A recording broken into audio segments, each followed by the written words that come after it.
latest weather, traffic, and news updates online at 560theanswer.com. Now, from the Signature Bank Studios.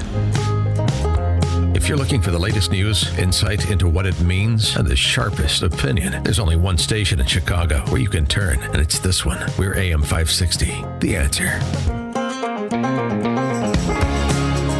Top of the morning, Dan Proft here. So Trump posting on Truth Social, Chicago mayor should be in jail for failing to protect ICE officers.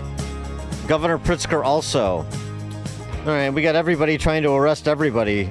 BLM Brandon said yesterday federal agents who break the city law, like the city law against what? Standing on public property in the city of Chicago? Okay. They should be charged with a crime. So we're going to have CPD arrest ICE, and then ICE is going to arrest Brandon Johnson and J.B. Pritzker. No, okay. Obviously, one is in a much stronger position than the other, and it's not Brandon Johnson. Anyway, certainly I don't want Brandon Johnson or J.B. Pritzker arrested. Now, if they flout the law, then you're going to present federal law enforcement with no choice.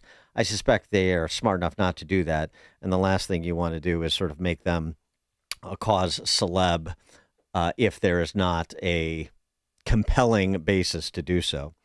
It's more just a statement about their flouting of federal immigration law, their complete lack of respect, lack of concern for federal law enforcement officers, for local law enforcement officers, for law-abiding citizens, pretty much everybody.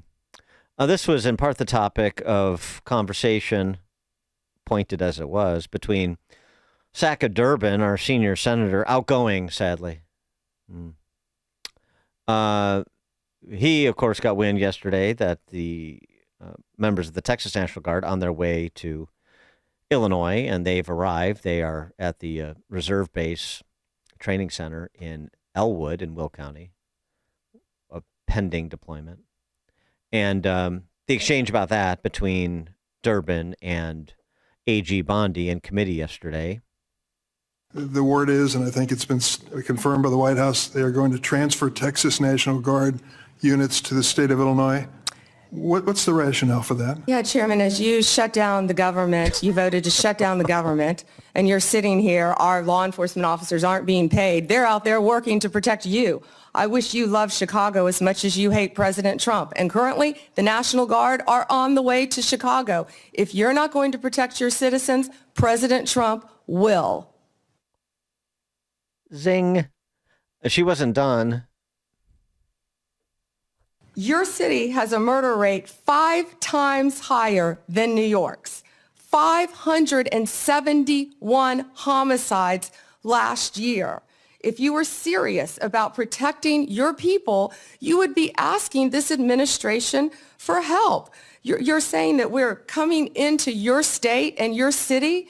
We're there to help make America safe and Illinois safe, whether or not you want to.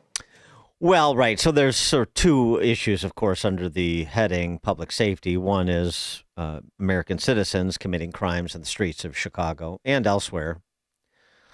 Layers to that with the no cash bail law in force in the state. And then there are people in this country illegally, and ICE presence in Chicago to enforce federal immigration law and remove people here illegally, particularly those that pose public safety threats.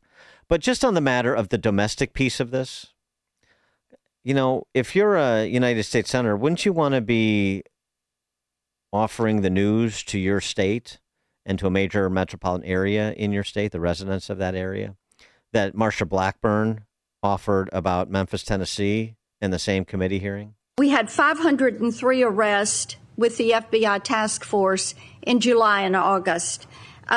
We've added, with your Memphis Safe Task Force, just last week, 321 arrests, 83 firearms that were seized, 7 missing children that were recovered, 28 known gang members have been arrested, and the list continues to grow. We've also gotten over 120 federal indictments.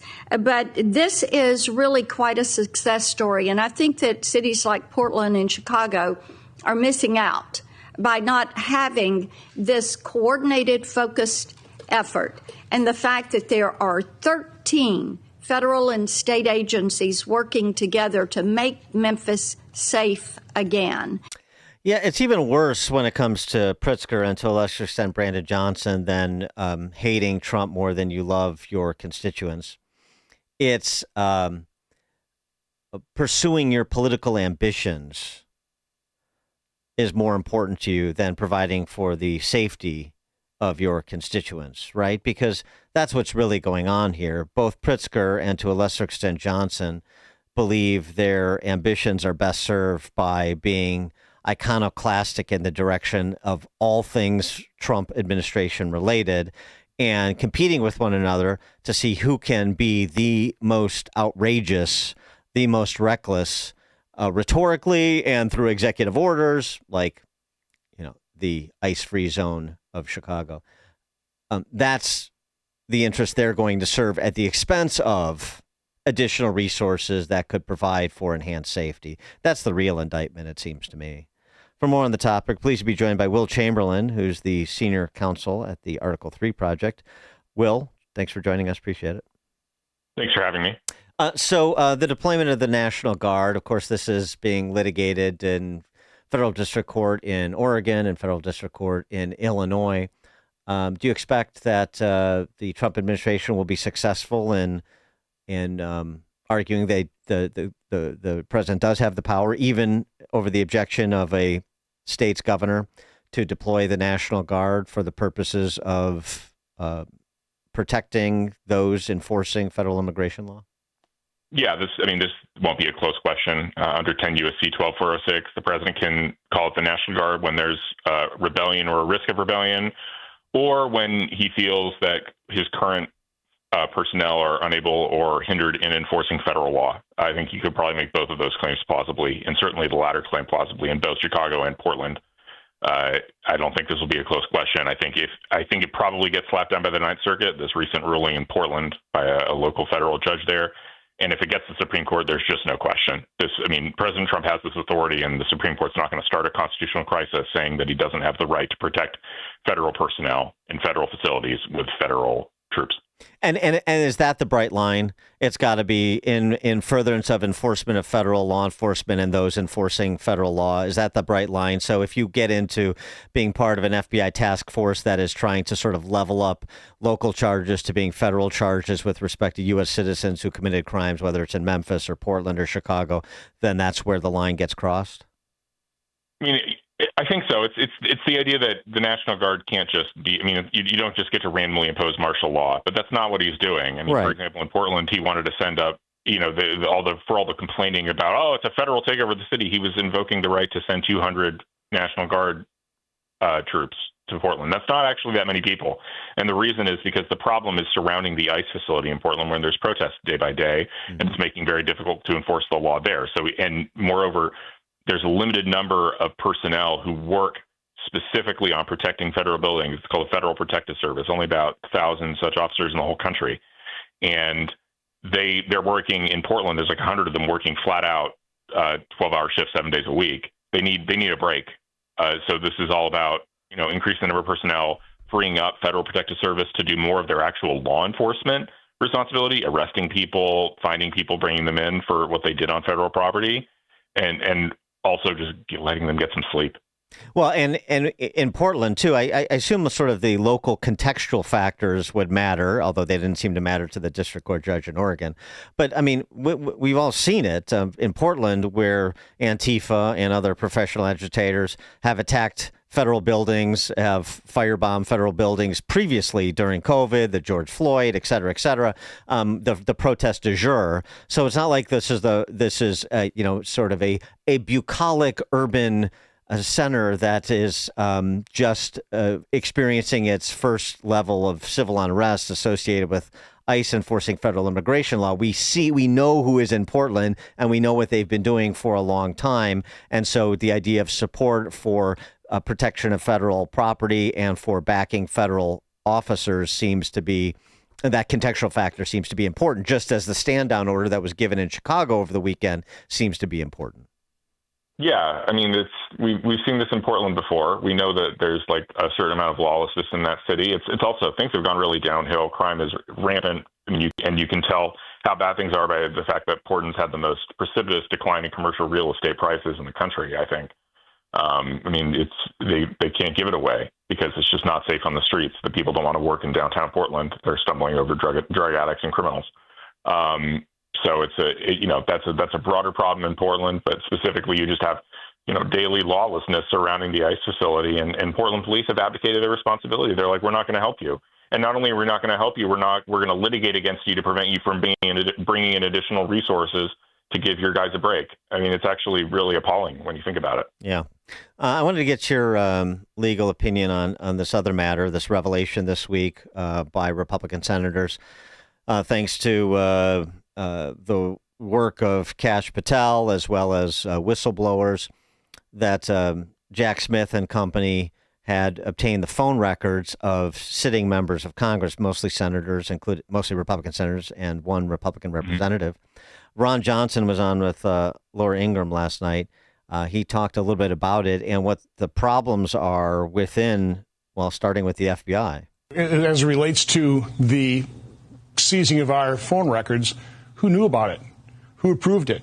Normally there'd be a very rigorous approval process going pretty high up in the chain, but they circumvented that by saying, well, these aren't subjects of our investigation. They're not targets. So they circumvented that.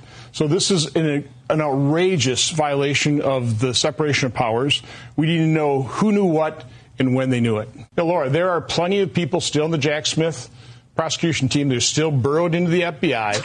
This only came to light because the agent who seized the records, who got them, basically used this to recertify in this CAST team. I mean, basically, it's a brag sheet. This was an accomplishment to recertify to be able to do the exact same thing again. So, happenstance, we had a whistleblower. By the way, we need more whistleblowers. We need more whistleblowers. That's how we found out about the associations they were targeted, including Senator Schmitt's Association of Attorneys General targeted by this FBI. So, again, this is out of control.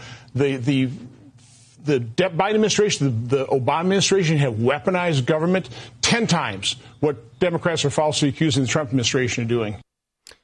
So what can and should be done by Kash, by Pam Bondi, by these United States senators, Will? I mean, I think it's, you want to investigate, go into detail about exactly who signed off on this, why, what their basis was, because he's right. There's a separation of powers issue here. I mean, it's, when one branch goes after another branch secretly, that's, there's a lack of respect there. I mean, you can think about it if the federal government, if the executive branch started randomly investigating the Supreme Court and tapping phones, that would be an obvious problem, obviously lawless and uniquely problematic because of the failure to respect a co-equal branch of government. So I think it's just you start off with a full investigation and then you look at whether there was a lawful predicate to go in and get this information out of the senator's phones. If there wasn't, then potentially you go after criminal prosecutions for the people who made the call. And it would be surprising to you, wouldn't it, if this was unknown to Christopher Wray at the time? Yeah, it would be very surprising. I think Chris Wray was, very involved in these investigations. I'd be very surprised if he didn't know about it. And I think that's another thing that can be done. You can bring him in to answer questions from Congress, and then and also have Kash or PM be there too. And so if Chris ever tries to say, "Oh, I can't discuss that. That's internal FBI communications," Kash or Pam can waive that for him and say, "No, answer the question or take the fifth." Well, that would be a moment, wouldn't it be, to see? I'm getting down the way a bit, but to see two former FBI directors under federal indictment. Yeah, it'd be pretty remarkable. Really, the FBI was such a mess for the last 8 years, completely focused on these political prosecutions. And political investigations, starting from, I think, almost the moment that Trump walked down the elevator. And is there this is the reckoning for that? Yeah, well, Jack Smith. Is this a prosecutorial discretion if he was sanctioned by a court to do this, or is this something where if he did this on his own? And I don't know how that would have happened exactly, but if he did this on his own, then does he have any legal or at least professional exposure? He could. I mean, it's just if he was involved in making the decision and the decision was wrongful, he didn't have a lawful basis, then yeah, he has legal exposure. Will Chamberlain is senior counsel at the Article 3 Project. Will, thanks as always. Appreciate it. Thanks for having me. And he joined us in the Turnkey.Pro answer line. This is Chicago's Morning Answer. Your show keeps me alive during the week. There's nobody I'd rather listen to between 5 and 9 in the morning than you guys. On AM 560, The Answer. Hi, this is Sean Thompson. When you take your grandkids to Disney, do they know what's in your investment portfolio? Do they even care? They're busy having a great time, and you're busy making memories. At Alpha Wealth Group, Tom 14